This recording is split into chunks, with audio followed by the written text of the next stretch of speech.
자, 이어서 떡류 제조 공정 볼게요. 별표 쳐야 되는 거가 사실 떡의 분류표 A도 굉장히 중요하지만 떡의 분류표 B는 무조건 암기하셔야 돼요. 그런데 물어보세요. 왜 B가 더 중요하냐? 이유는 내가 모르는 떡 이름이 너무 많이 나와. 막 내가 애병, 적층병, 석탄병 이런 걸 본 적이 없는 거예요. 그래서 실제 지문으로 나왔을 때 굉장히 수험생들이 그 공부하시는 분들이 엄청 어려워하는 게 바로 이 떡의 분류표 B입니다. 내가 국화병이라고 했을 때 이게 찌는 떡 안에서도 설기떡인 걸 몰라요. 내가 수리치 인절미 하면 인절미니까 찹쌀인 거 얼추 알겠는데 뭐 주악, 단자, 뭐 무시루떡 이런 식으로 막 뭔가 내가 몰랐다 싶은 그런 떡류가 나오면 헷갈려 하십니다. 왜냐면 저희 젊은 층도 그렇고 저만 해도 실제 떡집에 가서 백설기 주세요. 아니면은 뭐 뭐죠? 뭐 송편 있나요? 아니면 뭐 이렇게 물어보잖아요.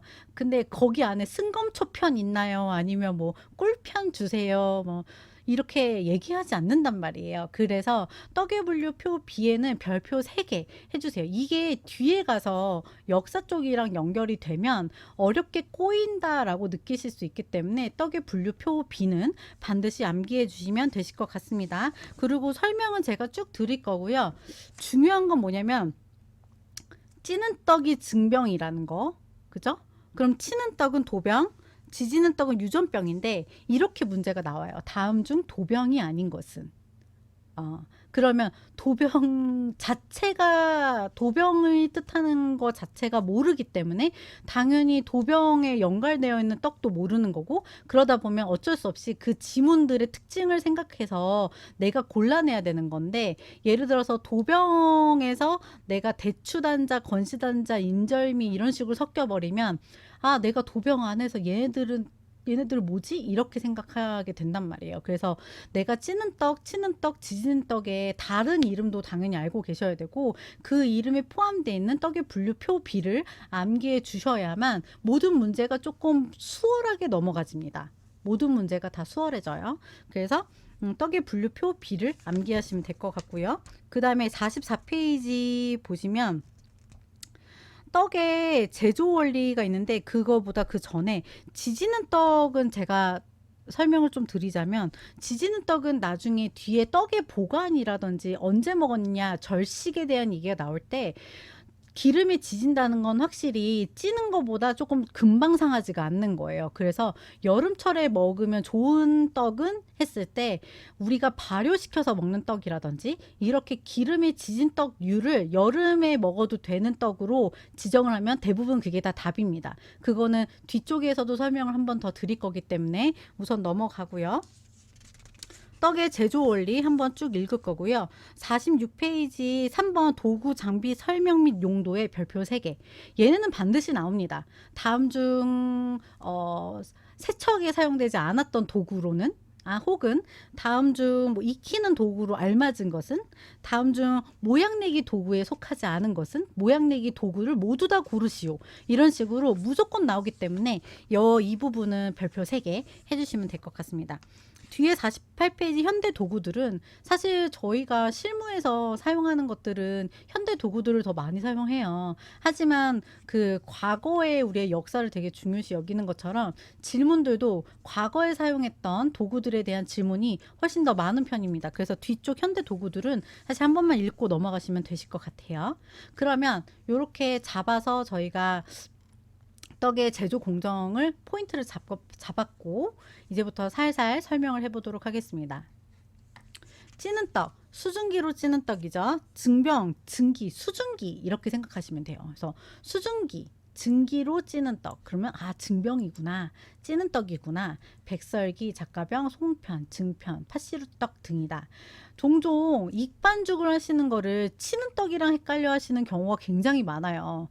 익반죽은 익반죽일 뿐 치는 떡은 아닙니다. 치는 떡은 익혀서 나온 거를 내가 조금 더 치대야 되는 거예요.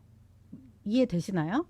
익반죽은 쌀가루를 내가 반죽해서 모양을 만들어서 찌는 유이니까 얘는 찌는 떡인 거예요. 그게 바로 송편인 거죠.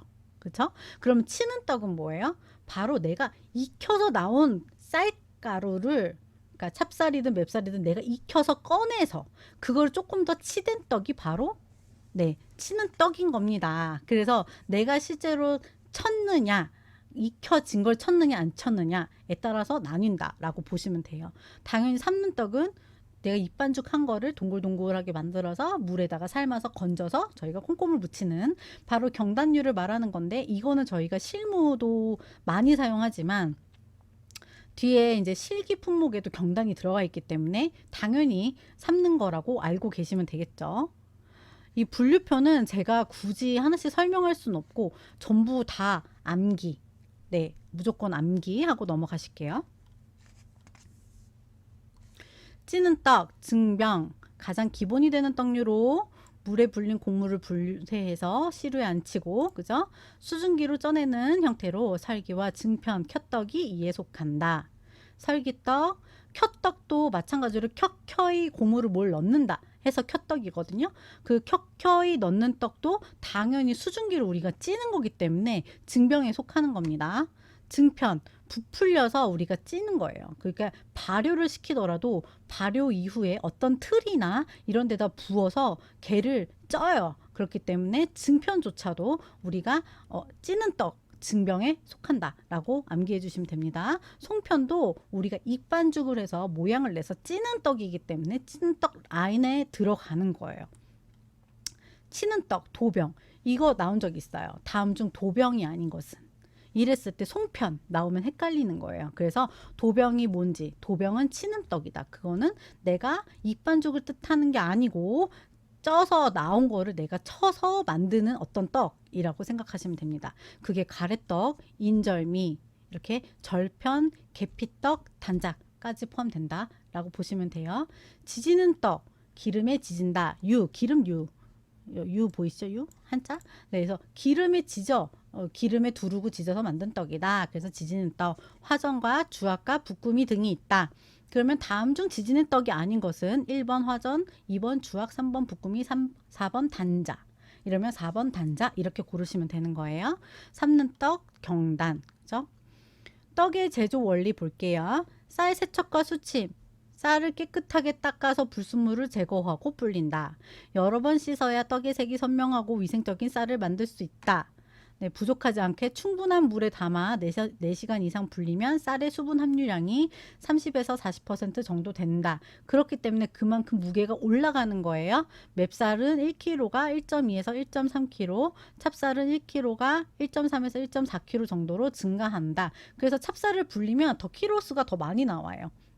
내가 5kg에 말라있는 찹쌀을 물에 불렸을 때 방앗간에 가면은 이제 한 6, 7kg 정도의 쌀가루를 저희가 갈아서 가지고 오게 되는 거죠. 그만큼 불리면 찹쌀의 부피는 조금 더 는다라고 보시면 됩니다. 물을 뺀다. 30분 이상 충분히 빼어준다. 쌀가루 분쇄하기. 소금을 보통은 저희 실기에서는 무조건 1%로 잡기 때문에 소금이 1kg에는 보통 10g이 들어가요. 하지만 실무에서는 조금 더 짭조름하게 나가기도 하기 때문에 12, 13 정도 넣으시는 데도 있고 10g에 맞춰 넣으시는 분도 있겠죠. 이거는 그 방앗간만의 노하우이겠죠. 만약 쌀가루를 구매했다면 만들기 전에 소금을 넣었는지 맛을 보고 확인해야 된다. 그래서 여러분 실기를 준비하실 때요, 쌀가루 집에 가서 그냥 백설기 주세요 해서 그냥 가지고 와서 내가 소금을 실기 연습하듯이 넣어보면 소금이 2배 들어가서 엄청 짠 떡이 나오는 경우도 있어요. 그래서 가루를 구매하실 때에는 항상 그 소금이 포함된 건가요 아닌가요 한번 물어보시고 구매를 하셔야 되는 거예요. 맵쌀은 입자가 고와야 떡이 맛있고 찹쌀은 너무 곱게 빻으면 잘 쪄지지 않기 때문에 굵게 분쇄해야 된다. 쌀가루에 추가로 물을 섞는 것인데 그거를 이제 물주기, 수분주기 이렇게 표현을 하죠. 쌀의 종류와 상태, 떡의 종류와 더불어 부재료의 성질에 따라서 물의 양이 다르다. 내가 가루류를 더 넣게 되면 물을 더 넣어야겠죠. 그 대신 뭔가 젖어 있거나 우리가 물에 담갔다가 짜가지고 넣는 고명류가 많다면 물의 양이 조금 더 줄 수 있겠죠. 이거는 내가 넣는 부재료에 따라서 물주기가 조금 달라질 수 있다라고 얘기하는 겁니다. 맵쌀가루에 끓는 물로 입반죽하여 여러 번 치댈수록 맛과 식감이 좋아진다. 반죽할 때 입반죽을 많이 하는 이유는 쌀의 전분을 일부러 호화시켜 반죽에 끈기를 주기 위함이다. 요 지문의 별표 하나 할게요. 네, 쌀의 전분을 일부러 호화시켜 반죽에 끈기를 주기 위함이다. 요 부분 한번 지문에 나온 적이 있습니다. 찌기, 물솥에 수증기를 올려 시루를 찌는 방법이 대부분이다. 쌀가루나 빚은 떡에 전분이 호화되며 먹기 좋은 상태로 바뀌게 된다. 물이 끓기 시작하면 물솥에 시루를 올린 후 가루 위로 수증기가 일정하게 잘 나오는지 확인 후 시루 뚜껑을 닫아준다. 물이 끓기 전에 시루를 올리면 어떻게 돼요? 안 익겠죠. 내가 20분 익힌다고 생각했는데 물이 끓고 있는 상태가 아니었기 때문에 20분 뒤에 내려보면 저는 한 뭐 12분, 14분 이렇게 떡을 찐 게 돼버리는 거예요. 그래서 물이 끓기 시작하면 그때 저희가 이제 실을 올려서 떡을 익히기 시작해야 되는 거죠. 맵쌀은 여러 켜를 높이 쌓아. 여러 켜라는 건 켜떡 생각하시면 되는데 쌀가루, 고명, 쌀가루, 고명 이렇게 켜켜이 올렸대서 켜떡이에요. 그러면 켜켜이 높여서 안 쳐도 되지만 찰떡은 이렇게 증기 때문에 위로 못 올라서 저희가 사실 찰떡, 찹쌀로 뭔가를 만들 때는 주먹 쥐어 앉히기를 하거든요. 그래서 사실 켜떡을 이렇게 하게 되면 증기가 못 올라와서 떡이 익지 않게 되는 겁니다. 떡이 쪄지면 소화성이 좋아지며 단맛이 증가하고 재료 본연의 맛과 쌀가루가 더 어우러진다. 냉각하기, 떡을 찌고 뜸을 들이며 식히는 과정이다. 고온 상태로 일정 시간 그대로 유지하여 뜸을 들인다. 그래서 저희가 보통 가스레인지에서 맵쌀 같은 경우는 20분을 찌고 그 다음에 가스불을 제일 약불로 줄인 다음에 5분 정도 더 기다려주죠. 그게 바로 뜸을 들이는 거예요. 뜸 들이기를 거치며 미처 호화되지 못한 남은 전분 입자들을 완전히 호화되며 떡맛을 더해준다. 무슨 얘기냐면 안 익은 부분도 익게 좀 도와준다라는 뜻이에요. 그래서 설 익은 부분이 없도록 뜸 들이는 과정을 거치는 거기 때문에요. 이거는 실무에서도 많이 사용하는 거고 시험장에서도 많이 사용하는 방법이기 때문에 알고 계시면 좋습니다. 장비, 이거는 여러분 방아하면 떠올리는 그림이 있으면 더 좋으실 것 같아서 제가 그림을 넣은 거예요. 보시면 방아, 절구에 넣고 빻아서 곱게 가루내는 도구, 절구, 그쵸? 돌확. 돌확이 어떻게 생겼는지 몰라 하시는 분들 진짜 많았어요. 그래서 돌확의 모양을 보여드린 거예요. 이렇게 김치를 만들 때 보통 그 고춧가루 같은 경우를 직접 요 도락에 으깨가지고 김치 국물을 내서 뭐 김치를 만드시는 분들이 있어요. 역시 이걸 분쇄하는 그런 도구다라고 생각하시면 돼요. 맷돌. 어처구니를 우리가 돌려가지고 맷돌로 뭔가를 빻아서 가루로 만들죠. 그래서 뭐 시험과 상관없는 얘기긴 하지만 어처구니가 없다 할 때는 맷돌을 돌려야 되는데 이 손잡이가 없는 거예요. 이 손잡이 이름이 어처구니. 그래서 어처구니가 없는데 어떻게 맷돌을 돌리겠어요. 그죠? 그래서 말도 안 되는 소리를 할 때 어처구니가 없네 라는 소리를 한다고 해요. 그래서 나중에 우리가 맷돌 빻는다 이런 생각을 할 때 요거 생각해 보시면 좋을 것 같아요. 그래서 방아 모양, 절구 모양, 도락, 맷돌의 그 그림이 머릿속에 조금 많이 인식이 됐으면 좋겠어서 책에 사진을 넣었으니까요. 공부하실 때 사진을 보시면서 이해하시면 좀 더 편안하게 이해하실 수 있으실 겁니다. 그거와 마찬가지로 시루, 번철, 네, 요즘 번철 비슷한 거 요즘 캠핑장에서 많이 사용하죠. 그래서 시루, 번철 익히는 도구다 알고 가시면 되고요. 안방과 떡매는 세트예요. 그러니까 판이랑 그 치는 방망이라고 생각하시면 되는데요. 요걸 세트로 기억하시면 돼요. 모양을 낼 때, 칠 때 사용하는 거다. 그리고 떡판 위에서 떡을 잘라 고무를 묻혀서 만들었다. 떡살은 우리가 모양을 내는 거예요. 그래서 중간중간에 떡살을 요런 데다 넣는 경우가 있어요. 익히는 도구의 떡살. 그러면 헷갈리시는 거예요. 떡살이 어떻게 생겼는지 모르시니까. 근데 떡살 모양 옆에 놔드렸잖아요. 아, 떡살은 예쁘게 모양을 낼 때 쓰는 거야 라는 거를 알고 계시면 시험 보실 때 확실히 쉽게 문제를 푸실 수 있습니다. 평칼은 칼은 칼이에요. 그런데 우리가 생각하는 과일 칼이나 뭐 고기를 자르는 칼이 아니고 떡을 썰 때 사용하던 칼이다. 조금 무디고 약간 스크래퍼도 우리가 엄청 날카롭지 않잖아요.